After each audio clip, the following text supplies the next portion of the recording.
Привет, YouTube! С вами Михаил Снетко, и тема этого видео НЛП в переговорах. Какой бы НЛП закрепился стереотип? Чтобы была иллюзия, то в 99,9% случаев это практически всегда хотелка манипулировать.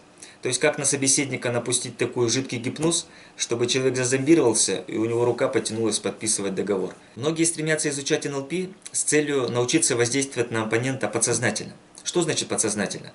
Это значит в обход сознанию, чтобы человек принял решение неосознанно, то есть чтобы его сознание участие в принятии решений не принимало. Идея заключается в том, что не надо считать людей дураками, потому что есть простая житейская мудрость, которая звучит примерно следующим образом: любить и уважать людей, потому что если проводить переговоры с первыми лицами компании, применяя различного рода штучки такого манипулятивного характера, то ничего хорошего из этого не получится. Почему? Даже если человек их не знает, то на уровне ощущений он почувствует, что пока не поздно, надо гнать такого переговорщика поганой метлой и не подпускать его к себе на пушечный выстрел. В чем заключается основная идея успешной коммуникации? Это идея похожести. Но в чем тут проблема? Дело в том, что НЛП в этом смысле воспринимается как обезьянничество, потому что существует дилетантская точка зрения, что к собеседнику надо подстраиваться по позе, жестам и голосу, то есть буквально человека копировать. На эту тему написано бесчисленное количество книг в духе успешного успеха, но мы эту лабуду трогать не будем. Давайте разберемся, что такое НЛП. НЛП – это не истина в последней инстанции. Это не система объяснений того, как устроен этот мир. Это всего лишь модель. Модель, которая имеет свои границы. В пределах своих границ НЛП работает. За своими границами НЛП не работает. Поэтому попытки с помощью НЛП решить все проблемы бессмысленны. В НЛП нет никакой мистики. Это система критериального описания опыта человека. Это может быть, например, успешный опыт переговоров. Что делает НЛП? Она приучает смотреть на коммуникацию критериально. Например, мы говорим, что у нас есть некий успешный опыт и какой-то опыт неуспешный. То НЛП вводит систему координат, по которой мы можем эти два опыта сравнить. Собственно, все, что делает НЛП, она вводит эту систему координат для того, чтобы мы могли этот опыт описать, в результате чего между успешным и неуспешным опытом сделать необходимые преобразования. Ключевая задача заключается в том, чтобы научиться смотреть на коммуникацию с точки зрения системного подхода. Ключевая идея заключается в том, чтобы управлять коммуникацией, не обязательно управлять человеком. А что надо? Надо научиться управлять собой. Если мы умеем владеть своими состояниями, мы начинаем управлять всей коммуникацией. Второе, вопрос касается считывания информации с человека. Поэтому наша коммуникация будет тем успешней, чем большее количество невербальных связей мы будем отслеживать. Чем точнее мы будем отслеживать системные взаимодействия, тем точнее будет наша коммуникация. У американских переговорщиков есть такая поговорка: хороший переговорщик – это такой переговорщик, который может закончить предложение в зависимости от реакции клиента. Поэтому, если это начать понимать, то многие вещи, которые мы не осознаем, с нами перестают происходить. Поэтому первое, на что переговорщику важно обратить свое внимание, это на развитие навыков наблюдательности. Также важно разобраться в механизмах восприятия информации, при помощи которой человек получает информацию из внешнего мира. Оказывается, для разных людей ведущая система, в которой они привыкли информацию получать, различается в зависимости от контекста. Тут возникает идея калибровки речи другого человека. Оказывается, в речи мы словами выдаем ту или иную систему восприятия информации, которая для нас в данный момент времени предпочтительна. Речь идет о разных фильтрах внимания, о разных системах восприятия информации. Поэтому, что нам надо сделать, если человек говорит, например, в аудиальной системе? Это значит, что нам не другого человека надо заставить говорить так, как нам надо, а перестроиться самим. То есть сначала понять, в какой системе человеку удобно разговаривать, а после этого, чтобы он нас начал понимать, продолжить разговор в его системе. Как еще можно определить, в какой репрезентативной системе находится человек? Это можно сделать не только по словам, потому что делать выводы, только опираясь на слова, способ неточный. Поэтому есть дополнительные критерии, при помощи которых можно точно понять, в какой из систем человеку удобно информацию воспринимать. К этим физиологическим особенностям относятся скорость речи, скорость жестикулирования и уровень жестов. Визуал говорит и жестикулирует быстро, голос и жесты высокие.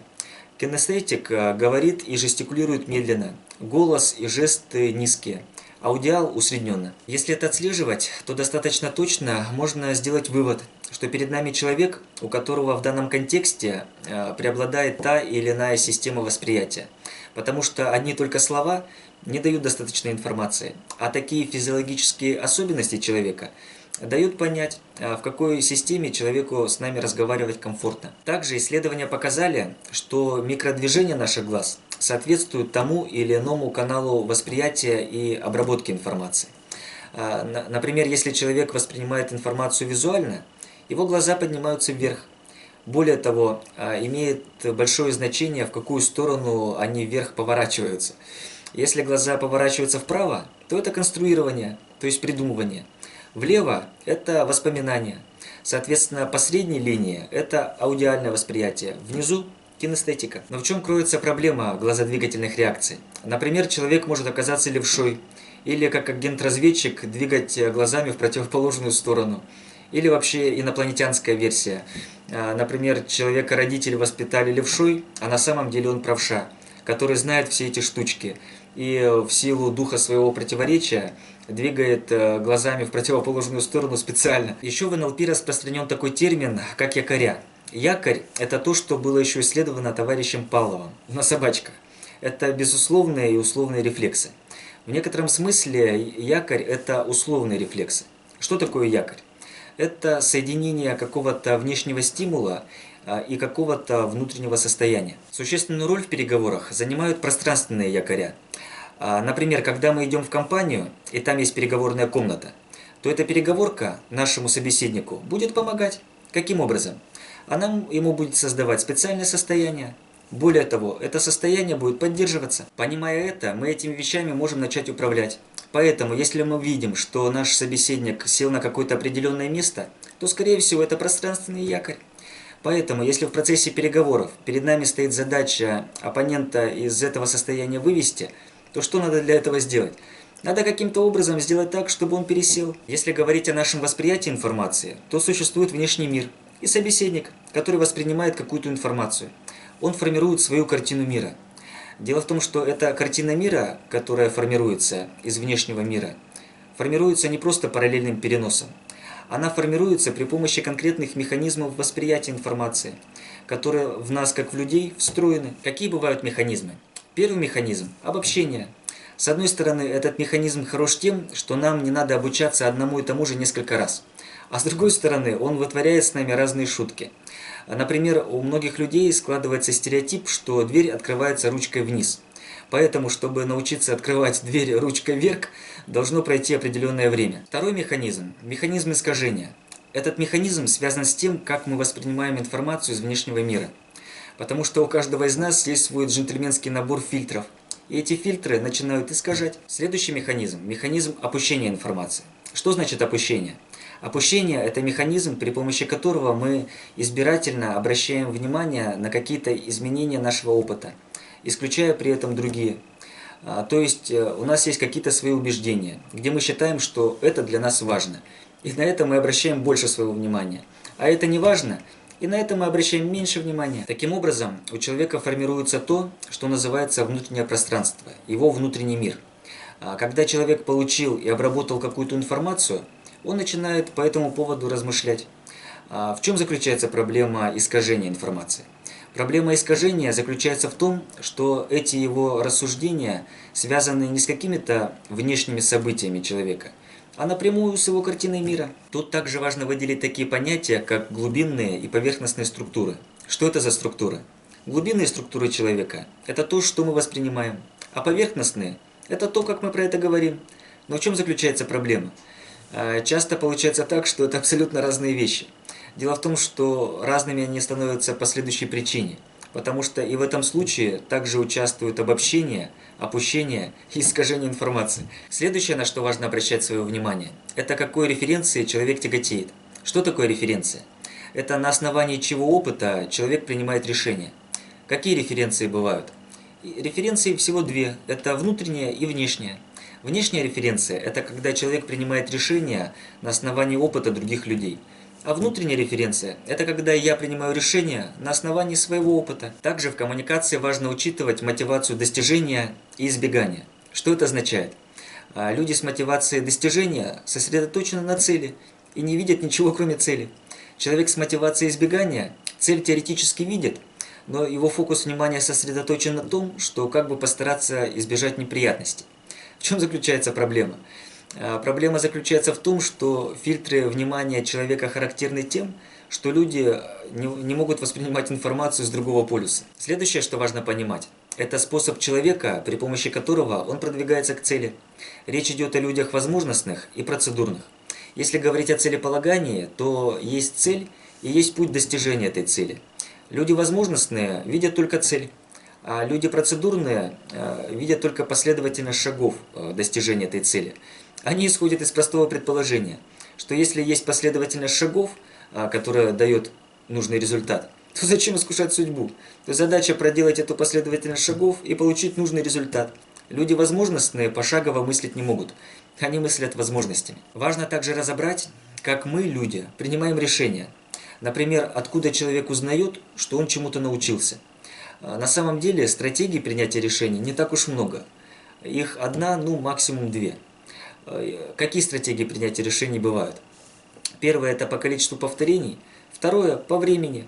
Причем количество повторений может быть разным. Например, у человека один раз получилось, и он считает, что он уже умеет. Вторая стратегия – это время. Если у меня в течение какого-то времени что-то получается, то это означает, что я научился. Для других людей количество повторений не важно. Для них важно время, которое покажет. Если мы в процессе переговоров отслеживаем структуру принятия решений человека, то это нам значительно помогает понимать, какое в конечном итоге он решение примет. Давайте поговорим про убеждения. Чем хороши убеждения? Убеждения хороши тем, что их можно изменить. Если представить Декартову систему координат, где у нас по оси X будет опыт, а по оси Y – подтверждение опыта, то если посмотреть на эту систему координат, какие можно сделать выводы? То есть чем будут эти квадраты друг от друга отличаться? Если у нас нет подтверждения и есть опыт, это случайность. Если есть опыт и есть подтверждение, это убеждение. Если есть подтверждение, но нет опыта, это вера.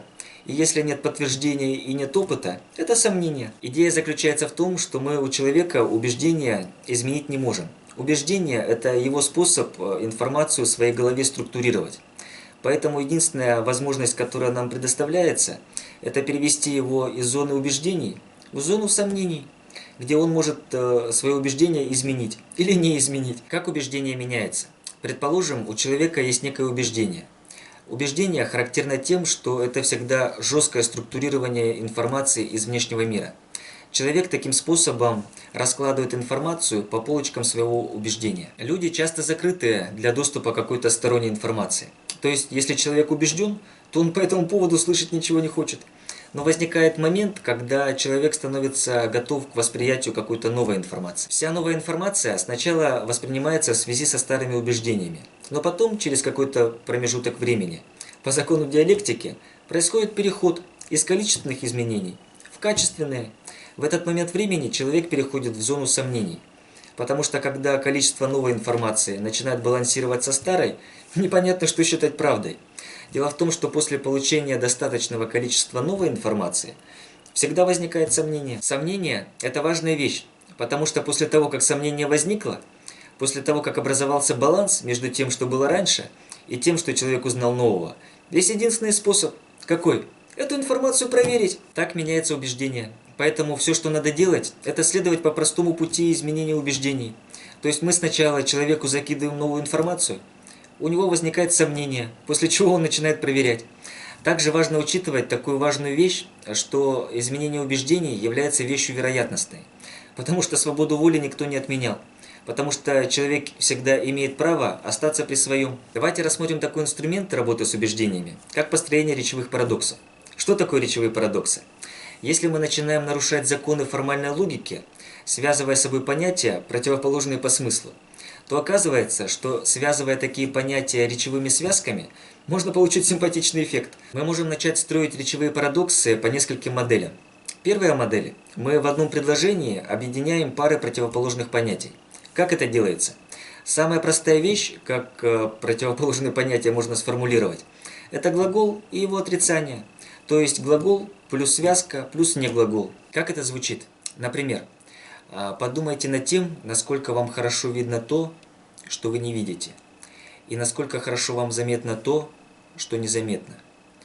И можете ли вы слышать то, что вы не слышите? Я просто не сказал еще то, что недосказано. Потому что как только я скажу то, что недосказано, вы сразу поймете то, что вы не понимали.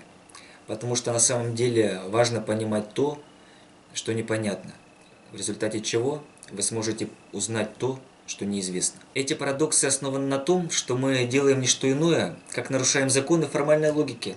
Если при этом не начать смеяться, то такая речь часто воспринимается как мудрость. Весь прикол парадоксов заключается в том, что парадоксы напрямую на убеждения не влияют.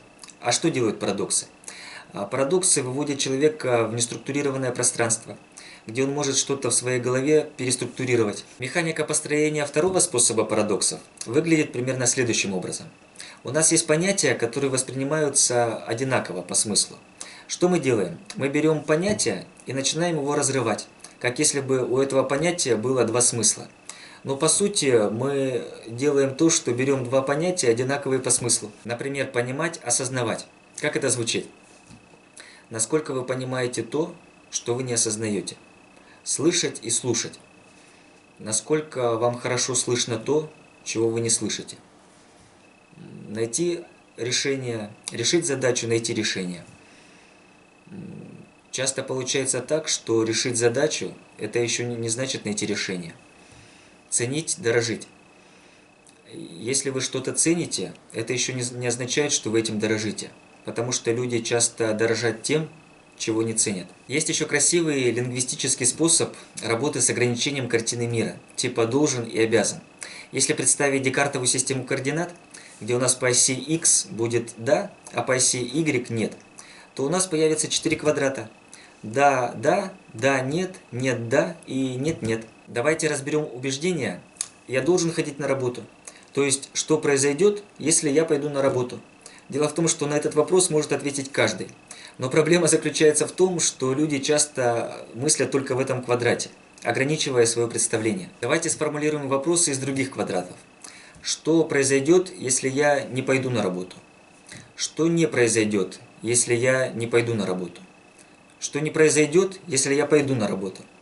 Прикол заключается в том, что на эти вопросы люди отвечают намного труднее. Вопросы типа «что не произойдет, если этого не случится?» Этот инструмент можно использовать также и для оценки ситуации.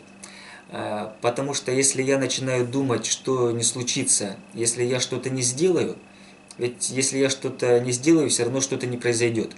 И что-то произойдет, если я это не сделаю. Поэтому, отвечая даже для самого себя на эти вопросы, можно свой спектр суждений расширить, в результате чего оценку ситуации своей улучшить. Потому что, отвечая на эти вопросы, можно начать быть готовым абсолютно к любым ситуациям, которые могут только произойти. Если подытожить, то модель НЛП имеет в своем арсенале систему описания того, как можно успешно коммуницировать. И эта система описания строится на нескольких принципах. Один из этих принципов – карта не есть территория. О чем говорит этот принцип? Он говорит о том, что все люди разные. Никто из нас не живет в реальности.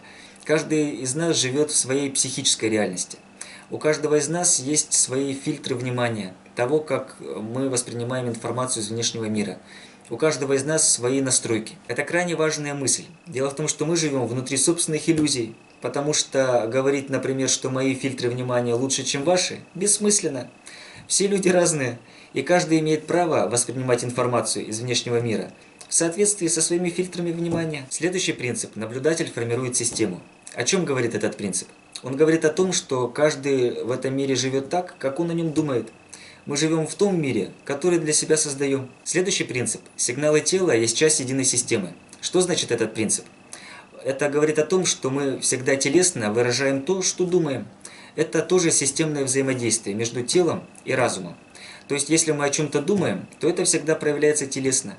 И если мы телесно что-то делаем, то мы начинаем готовить свой разум. Следующий принцип – весь опыт закодирован в нервной системе. О чем говорит этот принцип?